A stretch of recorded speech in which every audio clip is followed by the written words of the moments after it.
Maintenant que nous avons vu comment réaliser des sélections sur des champs de base, nous allons voir comment réaliser des calculs sur certains champs. Donc le premier calcul que nous allons voir, c'est le count, permettant de compter le nombre d'occurrences de notre sélection. Donc c'est-à-dire on va pouvoir savoir, pour une table donnée, combien de lignes est présente dans la table. Pour ce faire, on va utiliser la fonction count et on va indiquer à l'intérieur étoile pour indiquer de calculer toutes les lignes présentes dans la table. Donc en faisant select count étoile from arm, nous aurons le résultat du nombre de lignes présentes dans arm, c'est-à-dire 10 armes qui sont présentes dans cette table.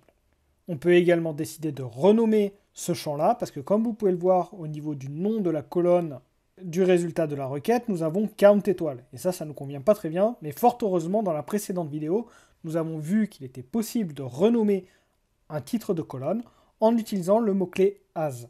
C'est ce que nous avons fait ici en écrivant select count étoile as nombre d'armes. Et nous avons bien dans le résultat le titre nombre d'armes qui apparaît. Je vous propose maintenant de réaliser la requête suivante qui va permettre d'afficher le nombre de personnages du jeu. Et je vous demande de faire attention au nom de colonne. Et c'est ce que je vais vous demander à chaque fois qu'on va faire des requêtes, c'est de bien vérifier ce que j'attends en retour.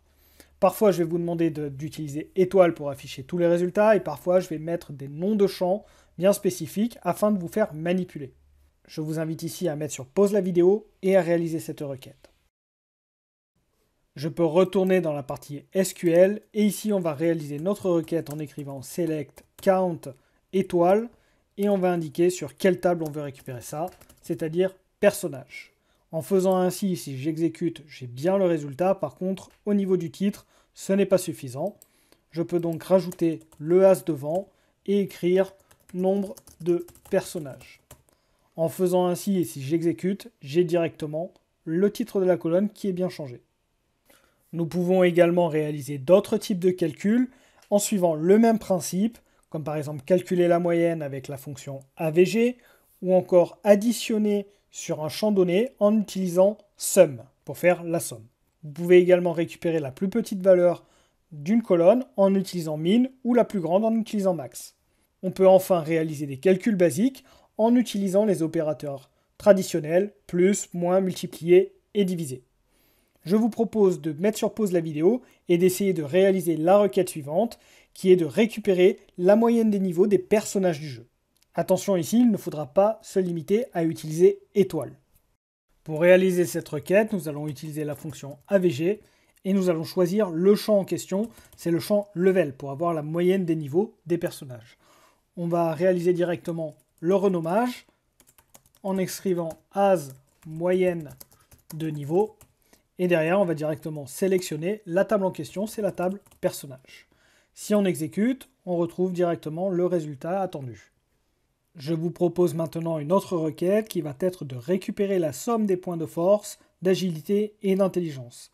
Tout ça, ça provient de la table classe. Et en résultat, je m'attends à avoir 3 colonnes différentes qu'il ne faudra pas oublier de renommer à chaque fois. Mettez sur pause la vidéo et je fais la correction ensuite. Je vais ici déployer sur la gauche la table classe pour avoir le nom des champs et on va commencer à réaliser cette requête. Donc avant d'inscrire les champs que je vais sélectionner, je vais déjà mettre la table devant en inscrivant classe et derrière je vais sélectionner tous les champs qui m'intéressent. Le premier, ça va être de faire la somme sur la force, donc c'est-à-dire somme de base force, attention à l'orthographe, somme de base agi, et enfin, somme de base intel. Si je lance, normalement je devrais avoir nos 3 résultats, c'est exactement ça. Il me reste à renommer en utilisant des as sur chacune des colonnes.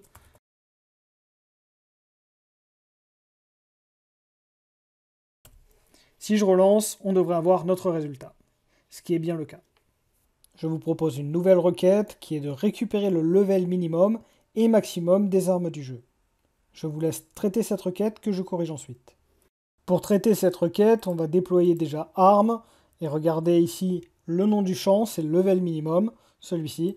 Donc pour récupérer le minimum, c'est très simple. On va faire select min, on va mettre en majuscule de level minimum. Et ensuite, on va rajouter maximum pour le level max sur le même champ. Donc level min à côté. On indique la table c'est arm, et directement, si j'actualise, on devrait avoir le bon résultat. Donc là, ce qui était demandé, c'était directement ces valeurs-là, sans mettre un renommage sur les champs des colonnes. Donc la requête est terminée. Je vous propose maintenant d'additionner le nombre de points de caractéristiques de toutes les classes, c'est-à-dire qu'on va vouloir d'afficher à côté du nombre de points de caractéristiques chacune des classes devant. Donc il va falloir bien sûr faire cette requête sur la table classe. Mettez sur pause la vidéo et je la réalise ensuite. Pour réaliser cette requête, ce que je vais faire, c'est cliquer sur la table classe ici, et comme ça, on va retrouver quand on clique sur SQL directement des propositions sur les champs sur la droite. Donc d'une manière générale, je le fais sans pour justement bien vous montrer et que vous compreniez bien ce que je fais, mais vous pouvez bien sûr utiliser ces champs-là pour aller plus vite et pour vous repérer. La première chose que nous voulons afficher, c'est le nom. Donc on va faire select nom, et ensuite on va pouvoir réaliser les additions des points de caractéristiques. Donc très simplement en faisant base force plus base agilité plus base intel, et nous avons l'ensemble des résultats. On va profiter pour renommer en utilisant le as et en écrivant nb point de caractéristiques. D'ailleurs, il n'y a pas d'es, j'avais fait une erreur. Et on écrit la table from la table qui s'appelle classe. On exécute et directement, nous avons notre résultat d'affiché. Nous venons de voir globalement l'ensemble des requêtes permettant de réaliser des calculs.